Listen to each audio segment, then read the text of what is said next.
neighbor, you got to be able to carry some things. Look how they carried it. They carried a man that had a human need, because the Bible says that he had palsy and he was paralyzed. He was unable to move. He was in the midst of complacency. He was unable to do the things for himself. Nobody else didn't care about him. If they did, they would have carried him to Jesus. But these four friends had carried a man that had a human need. But watch this, watch this. Not only did they carry a man that had a human need, they carried a man that had a human nag. Because the Bible says he was sick of. Y'all ain't gonna talk to me. You won't get in your spirit in a minute. The Bible says not only did he describe the condition of the man, it describes the limitation that the man had of his condition. He was sick of it. Oh, lean over and tell your neighbor. Say, neighbor, you got to learn how to be sick of some stuff. Oh, lean over. I tell somebody, tell him, I'm sick of it. Oh, come on, that's the wrong neighbor. Find another neighbor and tell him, I'm sick of it. I'm sick of the devil messing with my life. I'm sick of the devil coming in my house. I'm sick of the devil coming to my family. I'm sick of the devil trying to mess with my marriage. I'm sick of the devil trying to mess with my church. I dare somebody to holler, I'm sick of it.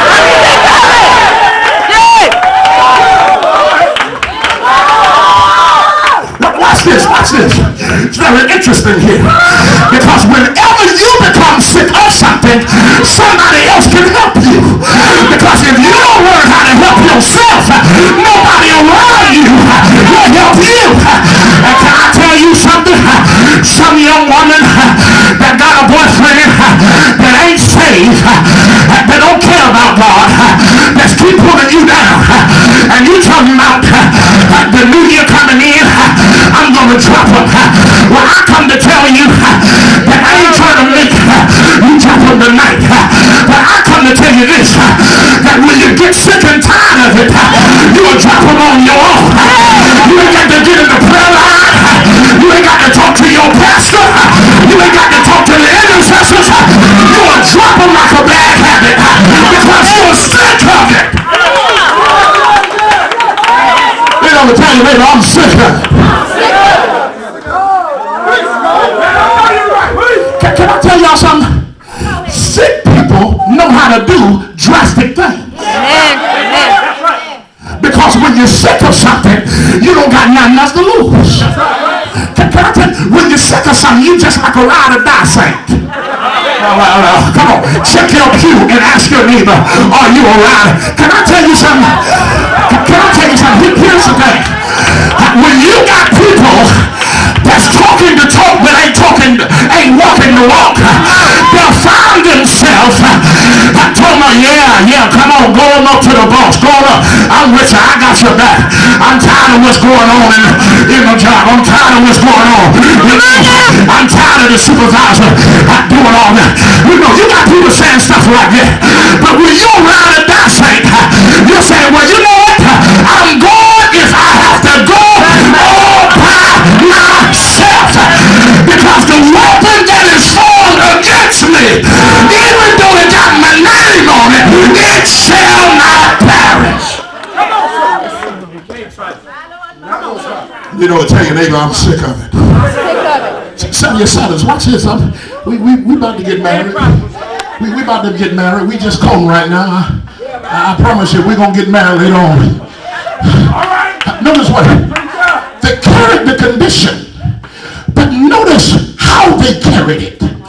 They carried it intentively. Because they brought one. Intentively, they carried it with a purpose. They understood that if we're going to get this man where he needs to go, we got to get him with one purpose. We can't get him when somebody else is talking about this and somebody else is talking about that. We got to get him there by talking about the same thing. We got to make up in our mind that when we come to church, we coming with a purpose. First thing, they carried him with a purpose, but then the second thing, they carried him not only intentively, but they carried him corporately. Because all of them carried their part. Oh, God, have mercy. It was 4 men, but it was 4 corners to the bed. I come to tell you, and I come to tell the church, that if you learn how to do your part, I'm going to make somebody mad. I hope I can come back. You know, I hope, I love this. I've never been here, but so far so good. I love it. But I got to say this because, if I don't say it, God will get me. Can I tell you something? You can't be an usher trying to worry about how to sing in the choir. You can't be a deacon trying to worry about how to preach. You got to learn. Lean over and tell your neighbor. You got to learn how to carry your part. Okay, let me move on because y'all been there. Y'all.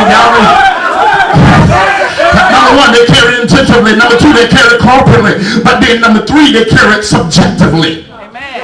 Because they made the illness of the man become their priority. They were subjective to the man's illness. That they could not see the man's sickness anymore. They saw the man as a purpose. They saw the man as a demand.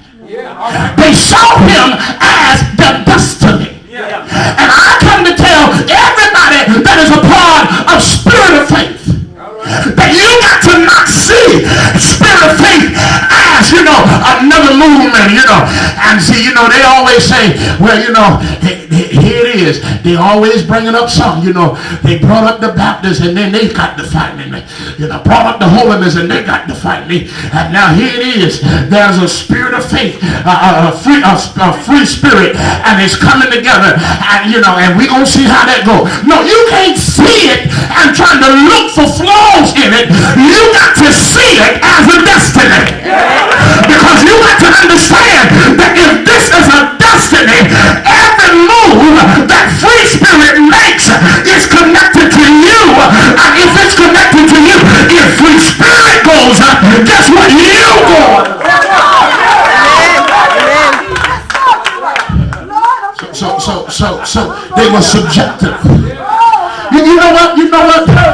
They were so subjective that they became obedient to the man's need. That they carried him, trying to get him to Jesus. Now watch this. I got to turn the corner. They carried him, trying to get him to Jesus. And when they got to the door, the crowd was in the way. Look at you. Okay. They carried the man, and their purpose was to get him where? To Jesus. But when they got to the entrance of the door, the crowd was the folks, the people. All of them. Tell you that all of them. Make it plain. They weren't there trying to get somebody else to Jesus. They were there trying to see what Jesus was going to do. And I come to tell you that you got to be careful of the crowd when you're going somewhere. Oh, y'all ain't gonna talk to me. You only find about 5 people tell you, be careful of the crowd. Be careful of those ones that's trying to push you up the ladder, that don't want to hold the ladder so that the ladder won't fall. You got to be careful of the ones that's trying to talk in your ear, but the ones that talking in your ear, they ain't the one that doing nothing about it. Tell your neighbor, it's time for you to be careful of the crowd.